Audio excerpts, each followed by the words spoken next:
back to the podcast. Got a special guest today, a good friend of mine and a good friend of a lot of folks, Mr. Randy Beal. Glad you're here, my friend. Glad to be here, man. Thanks for the invite. Well, absolutely. I've been wanting to get you here. I know you've been a busy man lately, but I finally got you tagged, didn't I? Yeah, it's that thing called working for a living that Boy, gets ain't to that you. something? Well, so before I get started with all these questions that we ask, you got any special news, anything breaking in your life? What's going on that we need to know about? I got something, I guess, pretty special. So I had this song I wrote a few months back, or about a year ago now, that everybody's been on me to record. So Okay. just got through cutting the studio cut, got it mastered. It's out to the distribution. It will be coming out May 26th, called All right. Grandpa Said. So you'll get a little taste of that, I think, at the end of this. From what we Grandpa talked. said, boy, that's going to be a country song. It is, man. I'm real proud of it. So All right. Well, anything else you want to share with us? Everything good? no, everything's good. Just living the dream. Well, there you go, my friend. Well, listen, so what I do, and I ask the same questions to everybody, and the reason I do that, as I've said in many other podcasts, everything that we do is familiar, but our stories are always different. So That's true. Everybody's exposure to certain things on here. So if you're ready, I'll get started. I'm ready. All right. Well, first one is, how long you been doing this? How long you really been in the music industry? Now, remember, we're talking the music industry as a whole, because I know your story is a little different than some of the other folks we've been in here. So in the music industry, how long have you been in this business? Well, I had a good friend of mine named Freddie Pate told me one time, he's known me for better part of 40 years now, and he said, his wife asked, how long you been in this business? And I said, well, I just started 10 years ago. And he goes, no. He said, we all knew Randy was a picker back then. He just took him a little longer to figure it out. So, yeah, I've been around people like Mundo Airwood, Kenny Dale, Kelly Shopper, Randy Corner, and all them. Grew up with them in Houston dance halls and got to be friends with some of the guys. Those some pretty good names right there, buddy. Knew some real good pickers over the years and stuff. And then I kind of worked for a radio station for short stints back in the early 80s and met some DJs and just known people in the industry pretty much my whole life as friends. And 40, 50 years, sounds like? 40 years now, 40 yeah, pretty years. much, yeah. And then about 10 years ago, I bought a guitar for grins and giggles. And That learned you, didn't it? one thing led to another, and then I'm sitting on stage playing in front of people going, how in the world did I get here?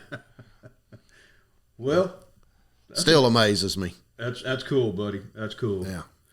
So what influenced you to be in the music? How did you get into the music industry? What brought you into it? Well, I mean, as anybody, I grew up in the 60s and 70s, and Okay. music was a big thing, and always listened to it. My mother listened to stuff, and I've listened to rock and roll, country, classical, a little of everything, which I think as a musician, you really need all of that to define, to have an appreciation for it. Always wanted to play, bought a guitar when I was in the Air Force in 77, and nobody would show me how to play it, so I sold it. It was a Gibson hollow body Oh, man. for $100. Wished I still had it. Yeah, I bet you do. That's kind of like that car that got away, isn't it? Yeah. Right? So and had an instructor that was really big into Buffett played acoustic. We used to go to and listen to him play, and I always wished I could do it. And about 10 years ago, I bought a guitar and said, well, I'm going to learn to play a little bit. Huh. Little did I know. So you found music on the radio, it spoke to you, and you thought, well, there we go. That's what we want. Pretty much, yeah. It tells the story. We all relate to it. That's music has to be relatable for it to be successful, I think. Right. All right. Well, so I asked this next question because, we kind of move around in circles in this local hometown, homegrown music scene that we're talking about. Who do you know that really that you would speak to that you feel like really influences this and is really kind of a mover and a shaker in the hometown scene? Oh, there's quite a few of them. I mean, big levels or little levels or Just people that's in your circle or people that you admire or respect, and I mean somebody that you'd speak to. To me, it's more so the lower end. It's the guys hosting the open mics. Okay. That are having the jams and have the people come sit in with Boots them. on the ground. Yeah, because you got to start somewhere, and if they don't do that to get you up there, I mean, as well as I do. Think back to the first time you got on stage in front of people. Somebody had to get you there. Yeah, exactly. You were scared to death, and you know the only way you get past that is more times up there doing it. Yeah. So, and I think the open mic scene these days is really helping a lot of these kids, and guys my age get up there and work the nerves off. Well, you know, that has come up in here before, and I tend to agree with that. That you know, these people that have the love of music and helping others take that next step or that hand out, that's a big influence that helps move things along. So yes, I like that answer. All right, so what are your contributions to this industry? What is it that you do that says Randy Beal is in this industry and we know who he is? I used this statement and somebody looked at me and laughed and said, "That is so true. I am the Forrest Gump of the Texas music scene." The Forrest Gump, huh? I literally wind up in some of the craziest places with some of the biggest people and stuff, and just like there. It just happens.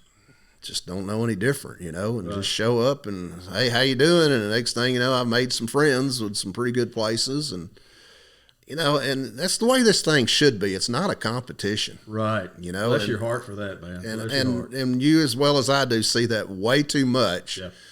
And it winds up affecting that person more so in the negative when it's all said and done than it does anything. And, you know, we talked a while ago about my first encounter meeting Dean Dillon, one of the nicest guys, you know, you'd think is 60-something, 70-something number ones he's written would be really hard, wouldn't be approachable and wouldn't talk to you. And one of the most down-to-earth people I'd ever met in my life.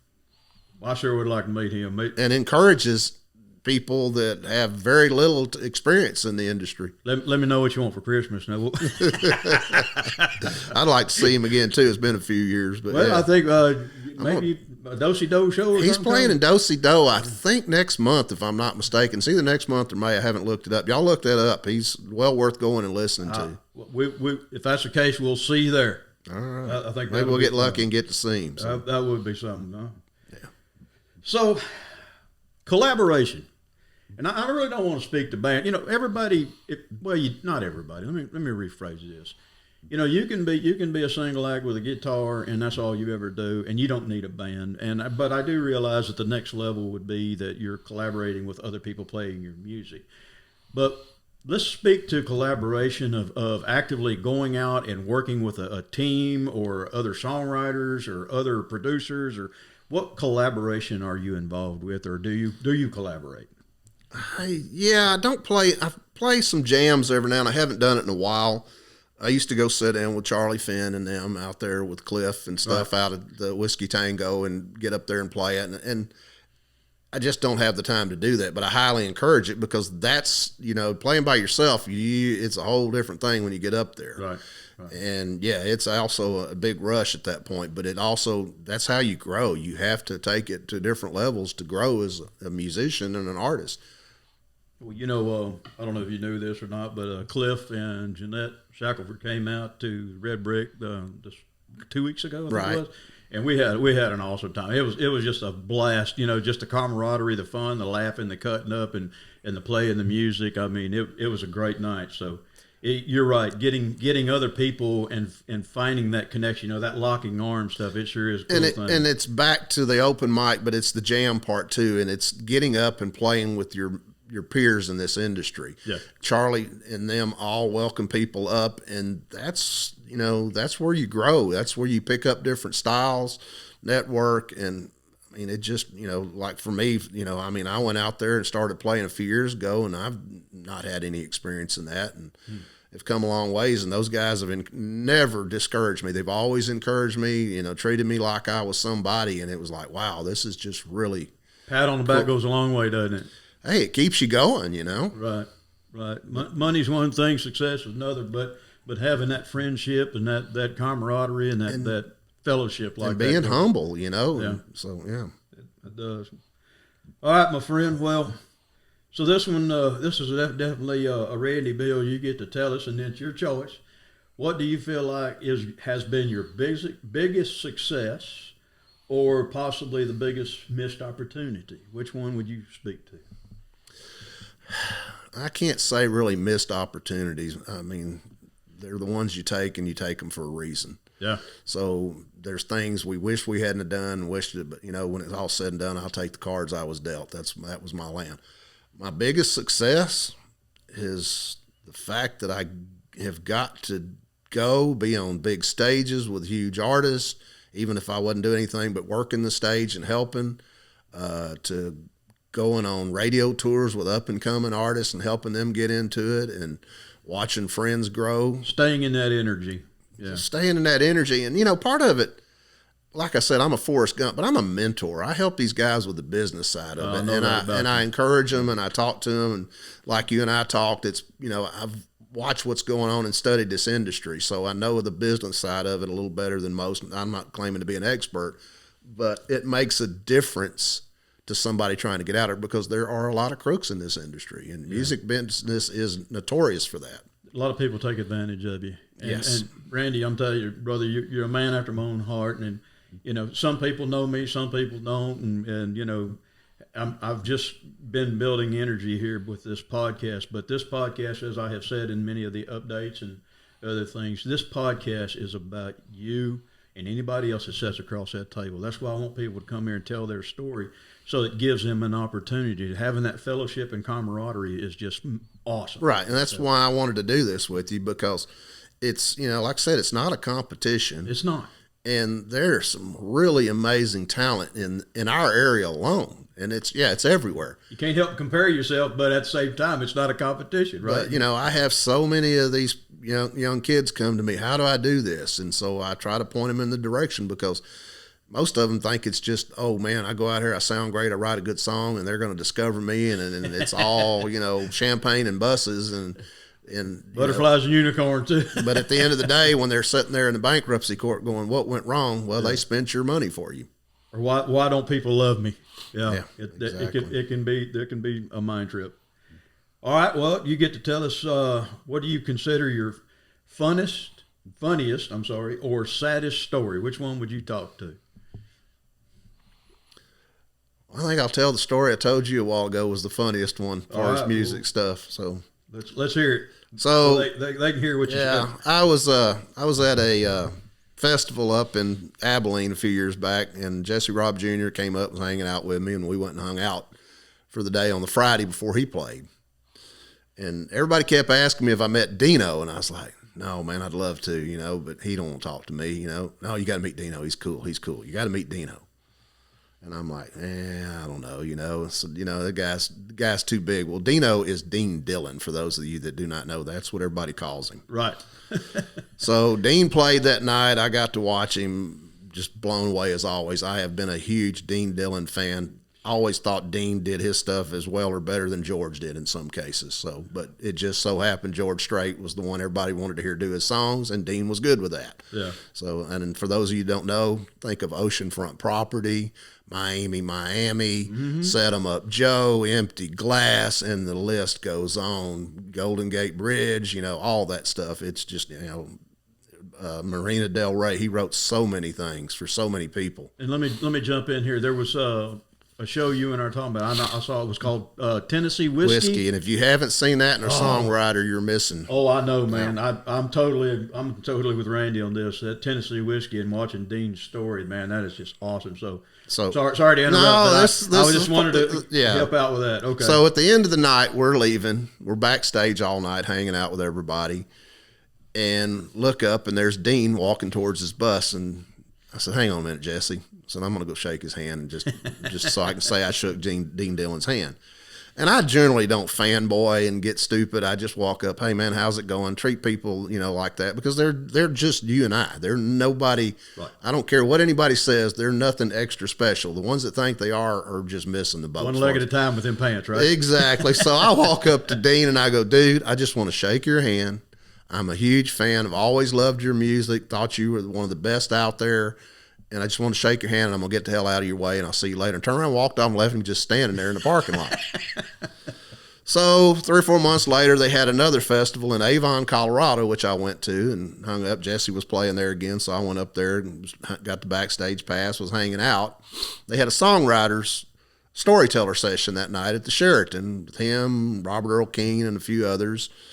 And so I'm sitting in the back of this hotel at a table by myself. My date was somewhere or whatever at the time, or the person I was with. And so I'm standing there, and here comes Dean Dillon walking up and sticks his hand out. And I go, I get to shake your hand twice. And he goes, well, hell, you run off the last time. I didn't get to talk to you. Didn't figure you'd go anywhere sitting down. I'll talk to you all night long. And he sat there and talked to me for about 10 minutes like he'd known me. And just one of the neatest people. You just go, wow.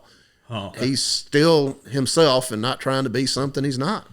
Wow. And he does so much to encourage so many up-and-coming artists and helping them with their songwriting and stuff. I know a lot of people that work with him on a regular basis around here. So, yeah.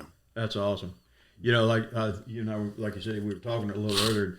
It seems that some people you and it's your perception, right? You don't really know them, but yeah, he looks like a fun guy to hang around. Looks like he'd be just a hoot to hang around. Oh yeah, he's just. All right.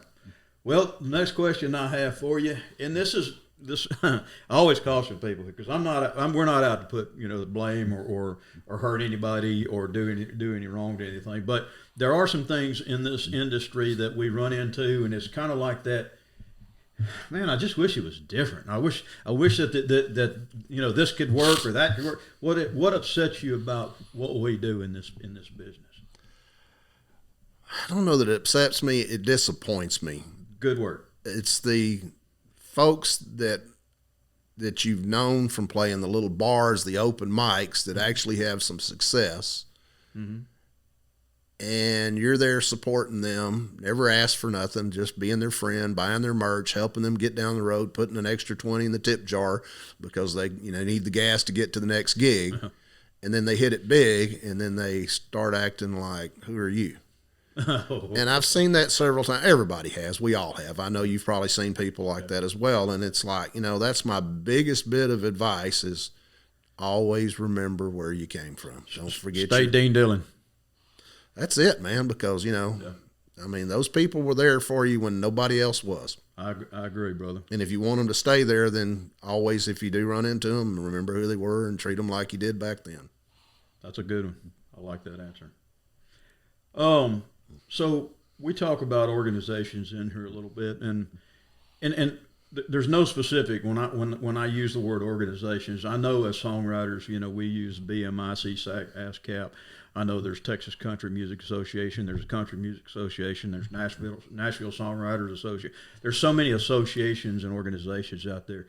Which organizations are you involved with that you use that you feel like are an advancement? Well, BMI or ASCAP or any of those are a necessity. So, yeah, sure. From most of the guys I know that have actually got big stuff like out there with touring company, people like Cody Johnson are all members of BMI. Sure. Some are ASCAP, most are BMI. Half a dozen reasons for each. I don't know. I chose BMI. I am a member of the Texas Country Music Association. I've been trying to support them. That's pretty much it. So, there's the Texas Country. There's the original one. There's two of them. There's one TCMA, and then there's the Texas Country Music Association, which has been around longer. Miss Mary Mentor runs that. I don't know that they ever have a membership. She never said anything, but I know her. She supports a lot of artists out there and does a lot of stuff to help out. So she's a real nice lady. You'll probably see her at some of the venues and never know she was there. Well, I noticed that, and which was kind of new to me, that the table at Melee. Yes. April, I forget what the date was, 22nd or something, 21st, 22nd or something like that. They've got the CMA is doing auditions. So yeah, and I think that's Mary Mentor. That's the Texas Country Music Association. It's the original one. So yes. Okay. All right. And that's Frank Jackson's a really good guy to know too. Frank works with Smith Music, which is basically like your CD Baby type thing, but better. Yeah. They distribute your music if they do it for not everybody, but if you've got something out there of value, then you probably, if you're really pushing it and working it, that's who you want to go with. They work on a percentage versus charging you up front, and they have a lot better resources. And what was that organization? Smith Music. SmithMusic.com, yes. We're going to look them up. You can go online, look them up, and submit it. So that's who is going to be putting out my next single. So well, and so you just hit on it. That's why I asked this question because, like I said, our stories are familiar, but they're not the same. And it might be, and I also use the term diamonds. You know, that's a diamond, right? So anybody that can look up Smith Music and be able to, you know, to work some kind of an opportunity there. That's perfect. That's exactly what kind of stuff we're looking for here today. So. Yeah, and you know, just real quick to recap on, I went to a seminar a few years back called Texas Music Pickers. They were putting on about the music business in Texas, and they had artists speak and stuff. Yeah. And it was so funny going to this because there was like 300 people there for this. Huh. And it was all about the business side of the music. And you talk about deer in the headlight looks and like, why am I here? This is supposed to be about the music. Well, it is, because they call it the music business for a reason. As Josh Ward and me used to talk, and he goes, Randy, they call it the music business. I said, exactly. Definitely that. Yeah. You know, there's a lot of ins and outs to it. And I like that. All right. So the next thing, the question that I ask, and I call this cutting through the fog, right? Because you mentioned young guys, or just even young people coming up and learning and trying to figure out what the next steps are. And as you said, you've mentored them. But age has nothing to do with it. There's many people that want to, you know, they pick up that guitar and they want to record it. They want to have something viable out of that. So in the recording, publishing, management world, where do you how do you get through the fog with the things that you do? That's a really good question. I don't know that we have enough time to get through it all, but there are some basics to that. First of all, people will come up to you and go, I want to manage you. And I've seen this happen firsthand. And I saw a guy that worked as a sales rep for AT&T that listened to the radio, saw him 2 years later, and he's out managing this kid. And I'm like, this guy has no clue what he's doing, but he's taking her money and managing her. Wow. And also, I'd known several other artists that was like, had tried to get involved in something. One of them was a pretty good sized artist, and she wound up telling him to take a flying leap because, you know, he was not doing anything but taking her money. And there's quite a few of those out there. So as the old saying went back in the day, buyer beware. Right. First thing you need to do is get out here and figure it out, play some venues, develop your craft, get better and better. As the old Brad Paisley song, you know, you're going to start a band and suck. And well, that's kind of where it starts out at, you know.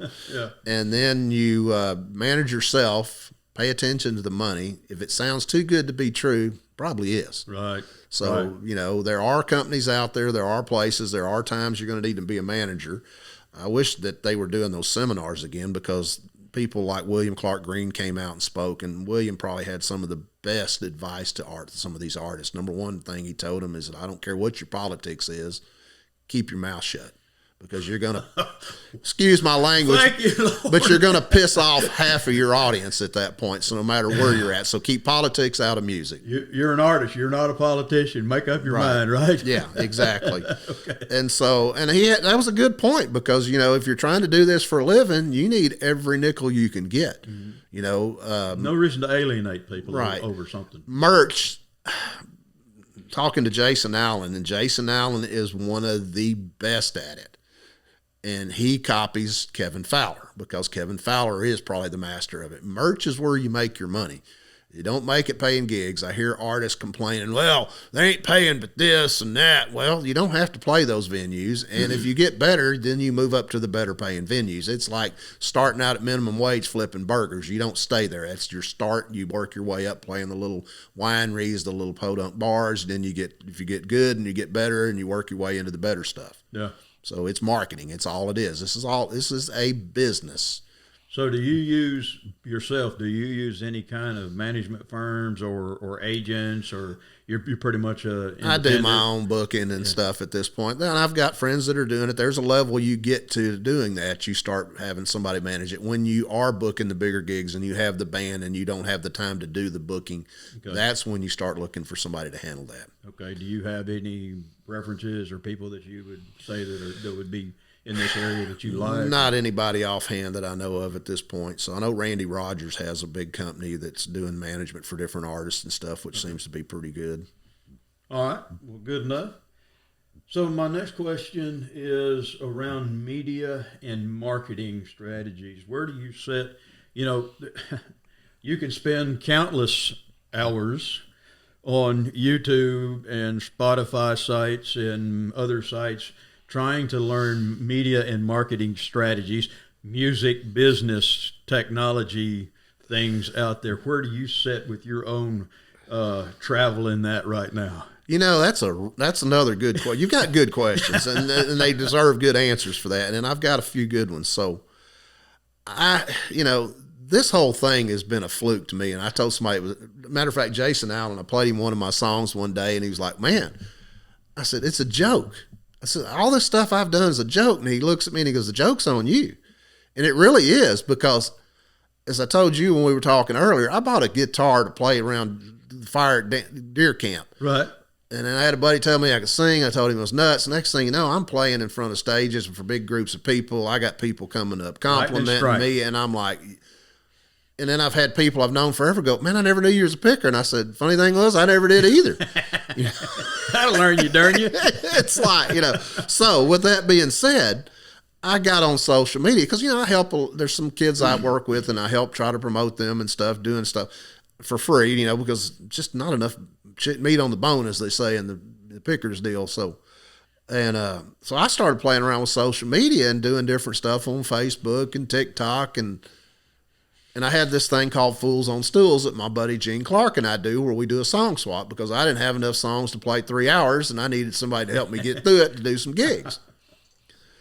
Well, Fools on Stools is taking off, and everybody knows who we are, and it's just like, and then I was up last year at 4th of July going to play up in Abilene for their big 4th of July fireworks show with a kid named Chris Crisp. It's an up-and-comer. And he's playing in Roscoe the day before. A buddy of mine got him over there to play for their deal, opening for Rick Trevino. Okay. And we're standing backstage, and one of the other opening bands, the guitar player comes up and he goes, "Holy crap, you're here." And I was like, "I don't know you." And he goes, "Man, I've been coming to Houston. I'm a truck driver, and I've been trying to catch one of your shows, and I hadn't been able to catch it." And Chris is just standing there looking at me like, "What the heck?" And it's like, my social media game is stronger than yours, because I share on the different groups and I get it out there to different places, because there's ways in Facebook to share your stuff to the groups. There's groups all over Texas. Oh, I know.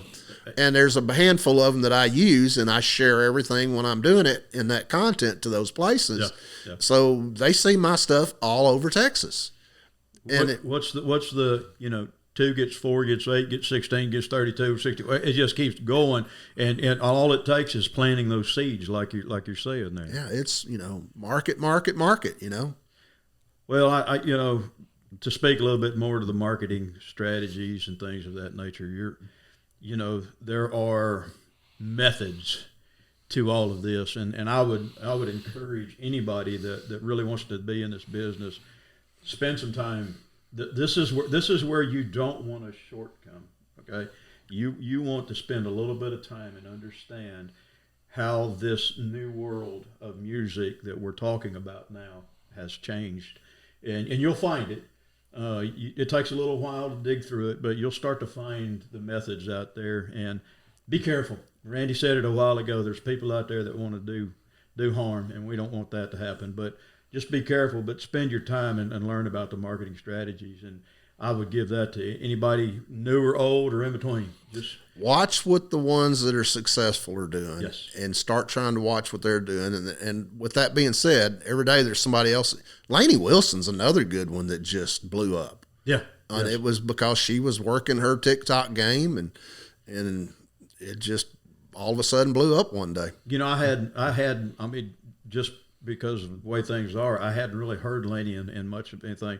But the other day, my wife and I were in the truck. We were going to town doing our chores and things, and one of the songs came up there excuse me, I can't remember the other guy's name, but I picked up on her because I loved the way she sang it. But that "Wait in the Truck," that was a beautiful song. Yeah.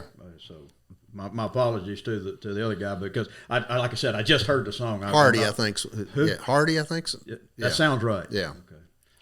All right. Well, let's move on from there. How about changes in the industry? And I know this is a tough one. It really is, but there are some certain things that are happening out there if you kind of been watching and paying attention. But let's put our mindset around the 70s and 80s and 90s. all the way up into the 2000s. But then all of a sudden, the dynamic shift. Now we've got the Spotify and the streaming platforms, all of that going on. Where do you see things going in the music business? Unfortunately, the music business is all now out there on the internet. So the publishing deals are not as big as they used to be. I forget what Dean, I was listening to him talk one night at a show, and he made like stupid money off of Tennessee whiskey the first time when they would put a hold on it and say they're going to cut it. I'm thinking it was something like $1 million or something like that or whatever. There used to be deals like that. Well, I mean, was it Clay Blaker bought an island off of what he got for the song he wrote for one song he wrote for George Strait? I mean, those were the kind of deals you got on a song back in the day as just a writer. Nowadays, I think Dean said when Stapleton did it, he got $25,000 versus, I don't know, I was thinking it was $2 million. It may be in a couple $100,000, but either which way, that was a huge difference. Yeah, that's a chunk of change, but in today's world, it's not that much. Well, the money didn't disappear. It just went somewhere else. Well, that's a whole other story, and I won't get into that. I didn't bait you. I'm just stating the fact. The money did not disappear. Don Henley had a good line about that. Well, you want to say it? No. Man with a briefcase can steal more money than a man with a gun. You got that right, bud. Yeah. All right. Well, so as a performer, what do you do that you really feel like works for you? Something that you feel like it defines Randy. I'm an acoustic guy, just me and a guitar and maybe a buddy doing song swaps. I really don't like doing shows by myself because it becomes mundane. It becomes mundane for me and the crowd. If, like my buddy Gene and I, we do Fools on Stools and we have a ball, we cut up, we pick at each other. It's all in fun. Sometimes people go, man, you're mean to him. I'm like, no, we're just playing. It's just, and I guess it's our generation. Nobody knows how to cut up like we did back in the day. I mean, I've had kids look at me and go, on a job site, me and another old buddy working, and they go, are y'all going to fight? And we just start laughing. No, we're just passing their time, having fun. All right, now hang on. Do I need to get Gene in here and have him tell his side of the story? Gene will tell you the same thing. Gene goes, we're kind of like Jerry Lewis and Dean Martin. I'm going to stop there. We have a good time. All right. I like that. I love it. Gene. It is fun when you have that banter. Oh. That was some of the things that when we played our show with Cliff and Jeanette, and we were just, I mean, Jeanette would say something and I would pick on her, and then Cliff would look at me, and it was just the whole night was like that. Gotta have that banter, man. It was fun. Just, yeah, it was fun. Even my wife said, she goes, boy, y'all were really cutting up there last night. So you're getting your crowd engaged, because they love it. It's all fun, right? You're a show. So, what are your plans for the future? Where are you headed with all this, or what would you like to see happen? That's a loaded question. So, like I said, I never saw me doing this. I never saw me playing in front of people for crowds. I never saw anybody booking me and giving me money, which I think is just totally asinine. But who am I to argue? It's like, okay, whatever. I mean, so who knows, man? It's like I tell people. I had somebody say, man, you can do anything, because I've done some crazy stuff in my lifetime. I've wound up in places. I've dove with the governor of Texas went scuba diving with him. Just wound up one day walking up, and we were on the same boat hanging out all day. Well, I'm going to shake your hand again, because evidently you got the Midas touch on something. So, but my uncle made a point about me and my dad. Y'all do all this stuff, and I'm envious. I don't know that I can't. That's my strong point, and I think that's the biggest problem. And to me, it's the worst 4-letter word in our language is can't. Can't, yeah. You don't know unless you try. I bought a guitar just for fun, and it took me somewhere totally different as so many other things in my life. So my biggest advice with that and where I'm going, who knows? Because every day is something different, and future's wide open. I'm living life, The door opens, I go through it. I don't sit there and go, well, should I go through it? Should I not? Just go through it and see where it leads. Sometimes it's bad, but you learn from it. Sometimes it's wonderful. Most of the time it's been wonderful. I hear you. Well, so where are we going to see Randy and Gene or Randy pop up next? We are playing tomorrow at the Table at Madeley from 2 to 5. We're going to do the Fools on Stools. It's our first full show of the year. We host a monthly jam open mic at the table at Madeley on the third Sunday, except for next month. We're bumping it over because they've got that big event downtown. Yeah. But we're there on the fourth Sunday next month. But we do it, and we encourage people to come out. And also, for all you guys that have been playing forever, you know, I know y'all used to get around and have jams and show up to people's gigs like they do at the Track Shack and other places in town on Sunday afternoon, because it's the one day y'all don't have anything going, and it's an early thing. We do this early enough, you know, that you can come out, catch up with everybody, network, you know, and play a few songs and have a good time, grab some good food. They've got a good PA, a good stage over there, and catch up with people you hadn't seen. Hugh Myers came up and was like, man, I've seen people I ain't seen in 15 years here. And we, you know, and also it's a good place to network. You meet a picker there that you need a bass player. You might find somebody that plays bass, and, you know, that's where you find the people to build your band down the road. All right. Well, how about, how can folks find you or contact you or talk to you, or what is your preferred method? You got a website? Randy Beal Music on Facebook. Okay. I've got randybealmusic.com. You can leave me a message there. Okay. I've got foolsonstools.com. You can find us at Fools on Stools. Okay. If you're in this area or surrounding counties, go to Montgomery County Music Scene and post where you're playing. If you're a venue, post your stuff on there. Yeah. We've got around 1,600 people, and we've got crazy numbers on people going there to see what's going on in the music scene. Building a lot of energy. Yes, and it's, you know, and I keep the spam out so you don't see the Amazon ads and all that other garbage. It's strictly for musicians. I've had a couple of venues that keep wanting to advertise food and stuff. It's not about your food. Advertise that with your music. I want to know who's playing there. Yeah. You know, and it's music based. Let's do that. I don't have a problem with you putting, hey, we've got crawfish boil and we got so and so playing tonight. Right. So, well, you kind of touched a little bit on this a little while ago, but I'll ask you one more time because I think this is a very important question.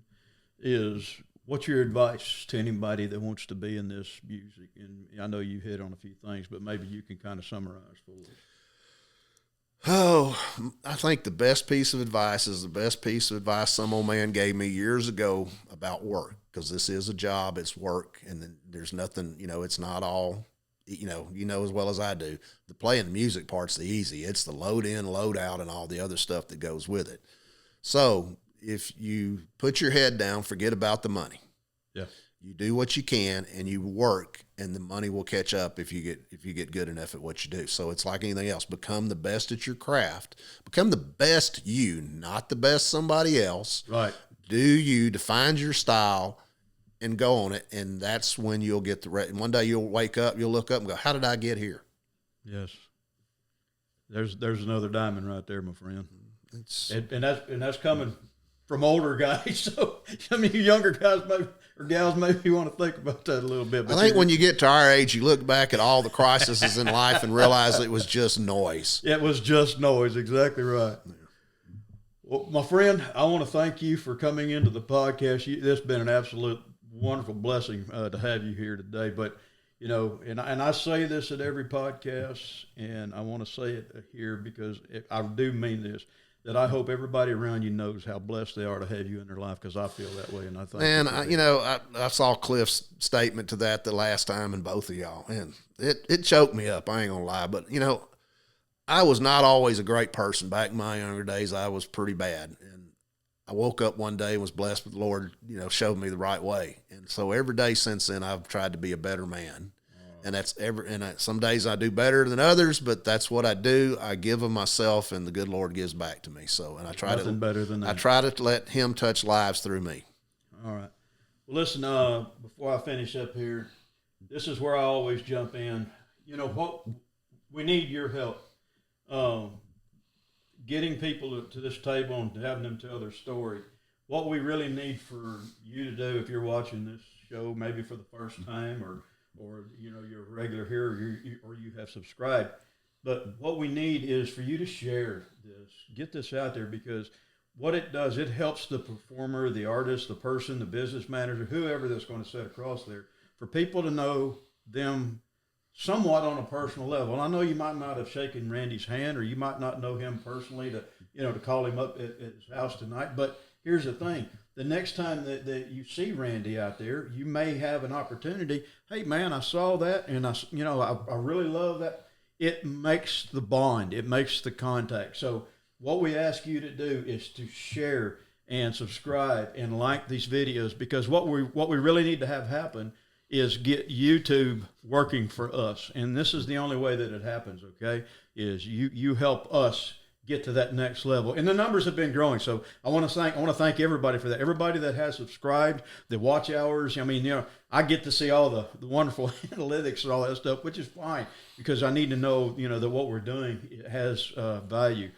And from what I have seen, that's exactly what's happening. So thank y'all for those that have, but keep pushing until we get numbers up there on this thing that it really becomes a great benefit to the people coming across the table, okay? So I want to say that, and I always end up every one of these, because I know that you believe these things. I really do. That positive affirmations are possibilities are endless, and that your thoughts become your reality. And don't worry about the small things that you can't control. Just it will happen, and you'll be okay. To your advice, just do the best you can and be you, and all of these other things will. That's exactly what it is. Okay. Was there anything else you want to share with us? Well, May 26th. Okay. It'll be on iTunes, Spotify, all like that. Grandpa said, man, my first cut was a good cut. I mean, everybody's loved it. I just never, it was hard for me to get to do it. But this song, man, I've probably played it 300, 400 times in the past week. Yeah. And it's just a really catchy tune. I like it. You did good. That was a good one. Yeah, I'm really blown away. I'm amazed that it's me doing it. And it's just, it's a dream that I never really dreamed that big that came true. Well, every songwriter's a storyteller, and Grandpa says definitely got a good story to it. And I think you're going to get me a clip, and what we'll do is we'll get it attached on the end of this, so people can kind of get a trailer of what's happening there. Sounds like a plan. Thanks. My friend, I love you, brother, and thank you so much thank you for doing this. Oh, absolutely. We're going to continue doing it. So unless you got anything else, we're going to say adios. Thank y'all. God bless you. Y'all be safe out there, and we'll catch you on the next podcast. This is Hank. Randy. Keep it humble. Keep it humble. There it is. All right. Bye-bye. Bye.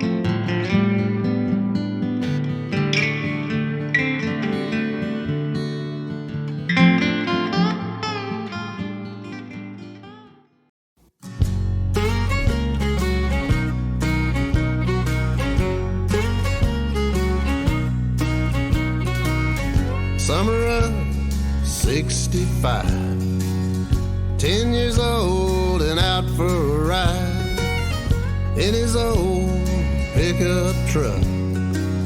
We talked about life. Then Grandpa said, swing for the fences in life. Never start something you can't finish. Live each day like it's your last Sunday.